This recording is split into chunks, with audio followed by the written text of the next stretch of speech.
Hey everybody, welcome back to the channel. So today I'm going to walk you through my espresso workflow and also how I make a milky drink. I've got all the kit out, I've got a fresh bag of coffee, let's get into it.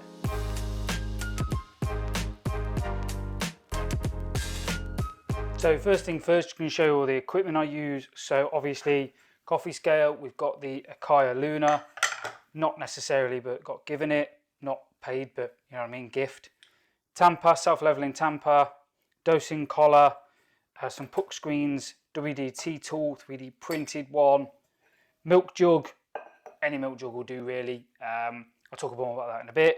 This is a fresh bag of coffee from the guys at Django in Manchester. This is their new espresso focus blend. Obviously grinder, niche zero, sage jaw boiler, and a knot box. So first things first, we're going to weigh out 18 grams of coffee. Scale on. As I say, this is a fresh bag, so no idea on dialing in at the minute. 18.1, that will do us. So on my niche zero, at least, I tend to set, every time it's a brand new coffee, just because we don't really know where we're at, I tend to set the dial on 15, so bang in the middle of the espresso range, and take it from there. So 18 grams in, let's see what comes out.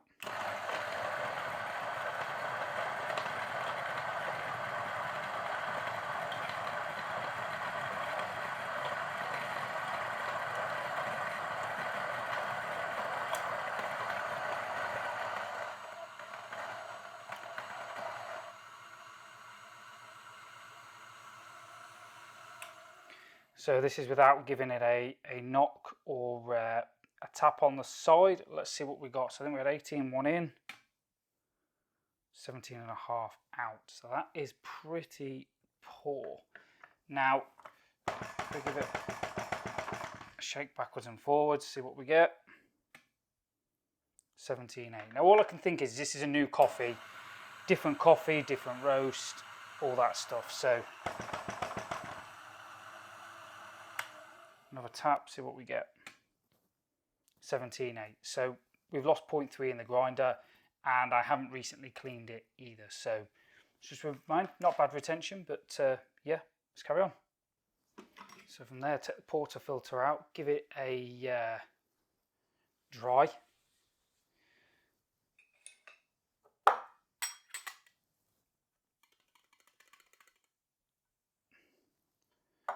Off screen, there's the coffee dosed in. Collar, give it a quick stir all the way to the bottom of the basket. I know there's new Lance Hesrick video out saying don't use this and use a blind shaker, but my AliExpress order hasn't turned up yet, so we're still doing this. Give it a tap, level it off a bit, and then what I can do is the double tamp. So there's the puck, screen on top, and into the machine. So machine setting, it's a, I think it's a medium sort of blend. So I'm going to go for a 93. Pump pressure, so the hack, if you've not watched my video already, so 60 seconds. What I always start at when I'm first doing it is 77. Don't know why, I always start 77 and just adjust from there. So that's my sort of, we've got 15 on the niche zero as the base and 77 as the base setting on the grinder. So let's pull a shot with that and see what we get.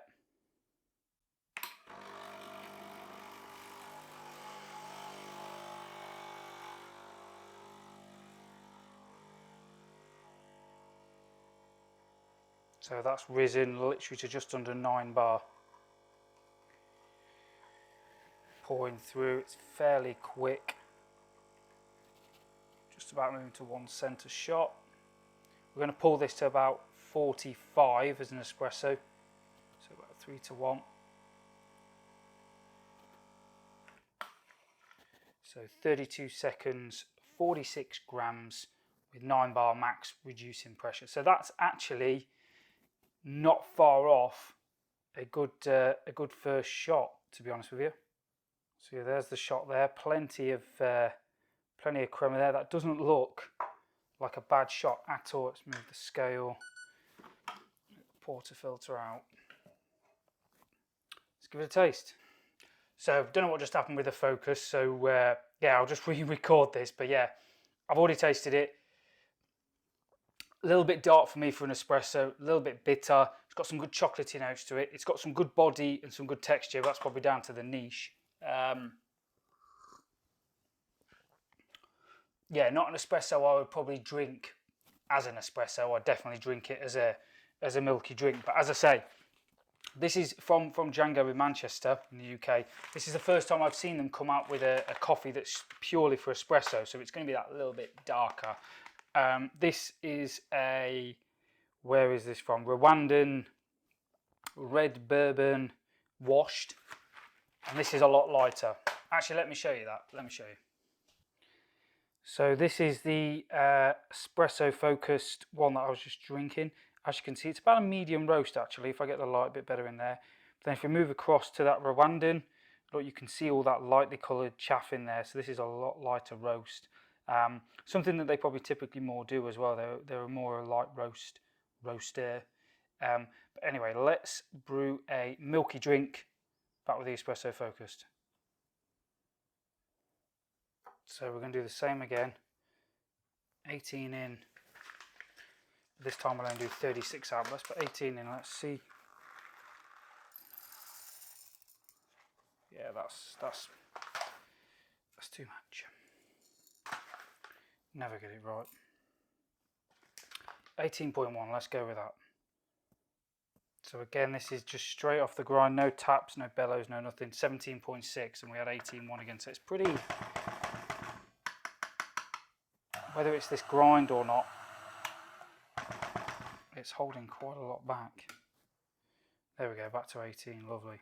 Right, let's dose this up, get it in the machine. I didn't think there was any point in showing me preparing the shot again, you've already seen that. So this time, we've got the bigger glass, we've got the 6-ounce glass. And this time I'll show you the temperatures at 93 and we can have a look at the pressure and the time. So, scale zeroed. Let's pull a shot, and after that we'll steam some milk. So let's ramp in straight up with a bit of pre-infusion. And this time only up to 8 bar. So it does show you the difference of puck prep really on the shots that you attain, because the other things are exactly the same. The grind was exactly the same. But here we are. So there we go. 18 in, 36 out, 8 bar max pressure declining, 24 seconds. Right, let's steam some milk. So first things first, pour your milk. This is the Pasado 58.5 sharp spout. For my size mug, I go just below the spout there. Then we need to purge the wand. So we'll just move the camera out of the way to do that. Flick you up a bit, just move you out of the way a minute. The thing with the Sage is it needs quite a good purge, because the first bit is just water and no pressure or heat. So I like to give it a good few seconds. Right, that's ready to go now. So let me see if I can get you in the wand. I think I should be able to there. What does that look like? There we go.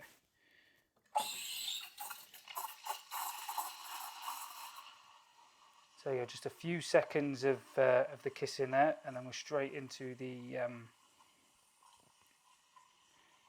mixing phase. Ideally, I'd usually have the spout down a bit lower like I just did, but don't do what I did and touch the actual metal steam pipe, because it's absolutely boiling.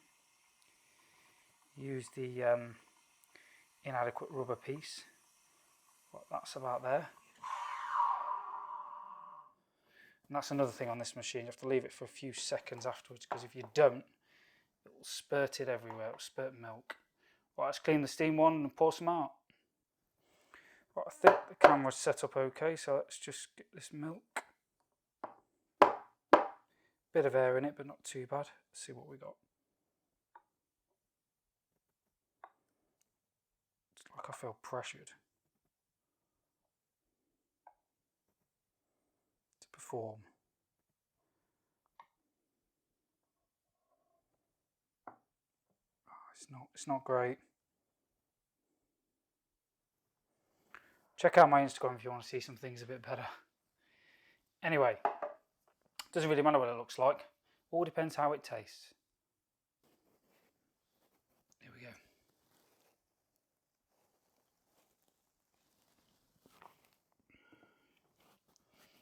Yeah, you see that cuts really well with the milk.